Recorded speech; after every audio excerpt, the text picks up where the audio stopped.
Sir 65 lakh ऐसे pensioners हैं जिनको पेंशन कितनी दी जा रही है, 250 रुपये, 500 रुपये।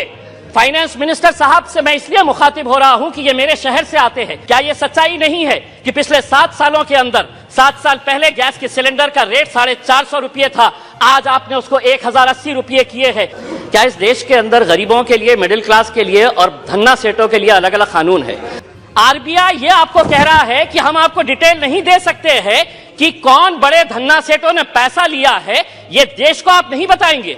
जनवरी से लेके नवंबर 2022 तक महज 11 महीनों के अंदर 940 किसानों ने आत्महत्या की है।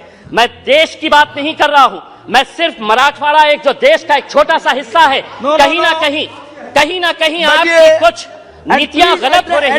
अध्यक्ष महोदय, कहीं ना कहीं आपकी नीतियां गलत हो रही है, वरना इन किसानों की मौत को आपने सिर्फ एक आंकड़ा बनाकर रख दिए हैं।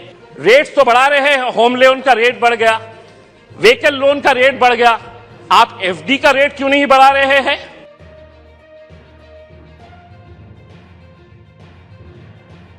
मैं एक सवाल फाइनेंस मिनिस्टर साहब से करना चाहता हूं, क्या इस देश के अंदर गरीबों के लिए, मिडिल क्लास के लिए और धन्ना सेठों के लिए अलग अलग कानून है?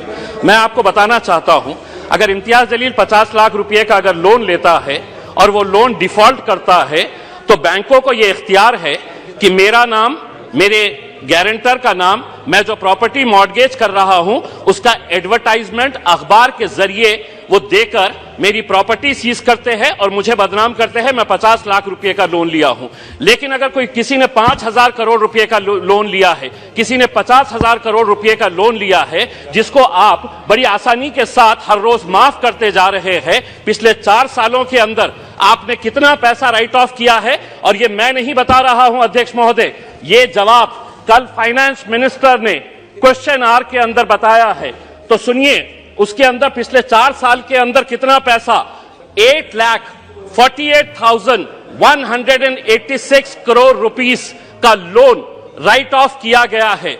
और जब हम इनसे पूछ रहे हैं कि किसका पैसा ये आपने राइट ऑफ किए हैं, तो जवाब सुनिएगा अध्यक्ष महोदय, आपको भी हैरानी होगी जो जवाब फाइनेंस मिनिस्टर मैडम ने दिए हैं। उसमें लिखा है, RBI has informed that under the provisions of section 45E of the Reserve Bank of India Act 1934, RBI is prohibited from disclosing borrower-wise credit information. RBI ये आपको कह रहा है कि हम आपको डिटेल नहीं दे सकते हैं कि कौन बड़े धन्ना सेठों ने पैसा लिया है, ये देश को आप नहीं बताएंगे।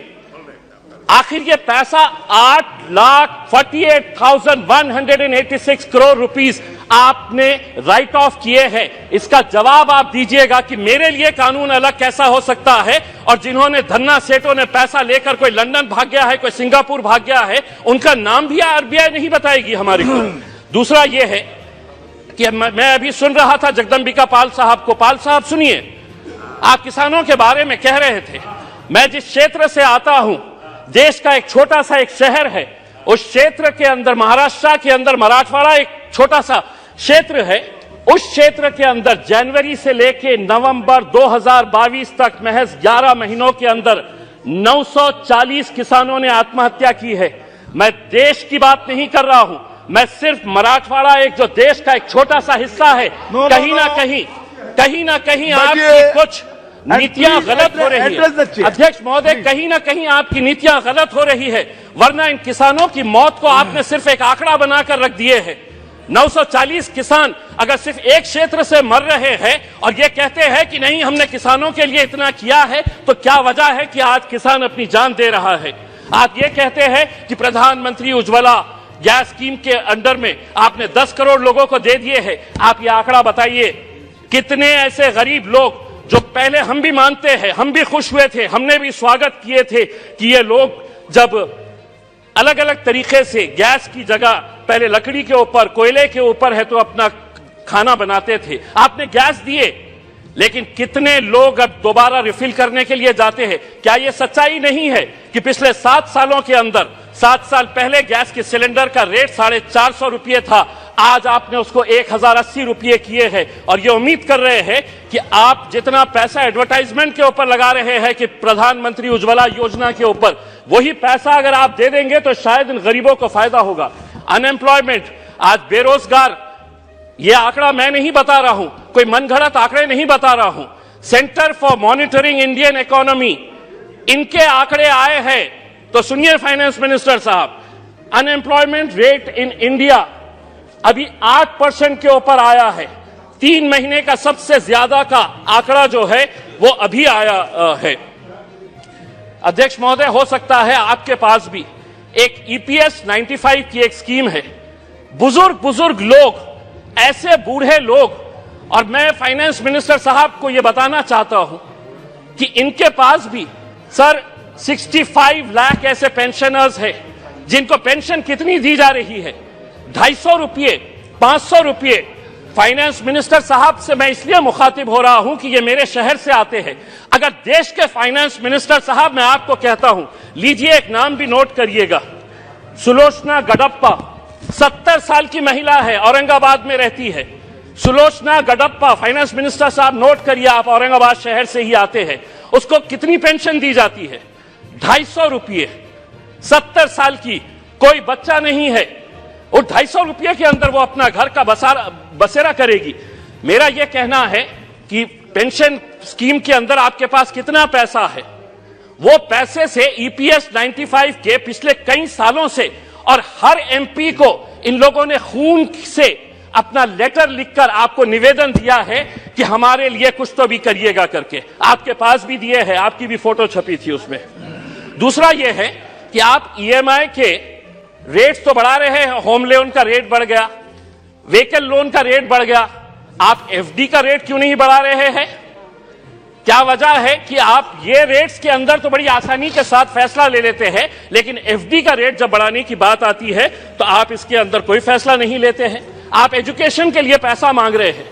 मैं ये कहना चाहता हूं अध्यक्ष महोदय, अगर स्कूल में टीचर नहीं, कॉलेज में लेक्चरर नहीं, और अगर अस्पताल के अंदर डॉक्टर नहीं, तो वो इमारतें किसी काम की नहीं है।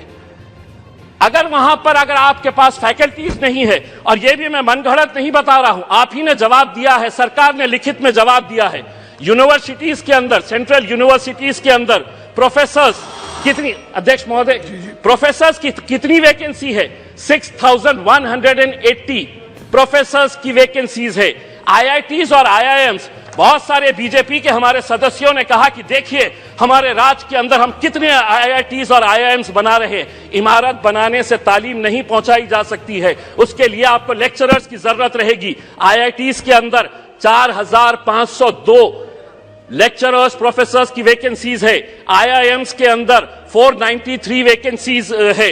दूसरा यह है, एक बहुत अहम सवाल, 2015 के अंदर आपने प्रधानमंत्री आवास योजना शुरू की, हमने स्वागत किया, पूरे देश ने स्वागत किया कि हर बेघर को घर मिलने वाला है। और प्रधानमंत्री साहब का एक भाषण भी है जिसमें उन्होंने खुद ने कहा है, यूट्यूब के ऊपर आप भी देख सकते हैं, कि 2022 तक हम हर बेघर को घर देंगे। फाइनेंस मिनिस्टर साहब औरंगाबाद से है, 50,000 लोगों ने अप्लाई किया है पिछले 6 साल से। आज मैं पूरी जिम्मेदारी के साथ ये कह रहा हूं, एक सादा ईंट तक नहीं पड़ा है। बिल्डिंग बनाने की तो बात छोड़िएगा, आप सादा ईंट नहीं पड़ा। अध्यक्ष महोदय, सिर्फ एक मिनट, एक सादी ईंट तक नहीं पड़ी है। दूसरा यह है अध्यक्ष महोदय, जाते जाते इस मुल्क को, हमने कल के दिन फाइनेंस मिनिस्टर मैडम कह रहे थे कि फास्टेस्ट ग्रोइंग इकोनॉमी है। हम आपसे यह पूछना चाहते हैं, अगर आप एक इतने बड़े माइनॉरिटी के तबके को अगर आप पीछे रखेंगे और आप ये उम्मीद करेंगे कि देश चलेगा आगे, हम क्या कहना चाह रहे हैं? आप हमारी प्री मैट्रिक स्कॉलरशिप बंद कर दे रहे हैं, आप हमारी मौलाना आजाद रिसर्च फेलोशिप आप बंद कर दे रहे हैं।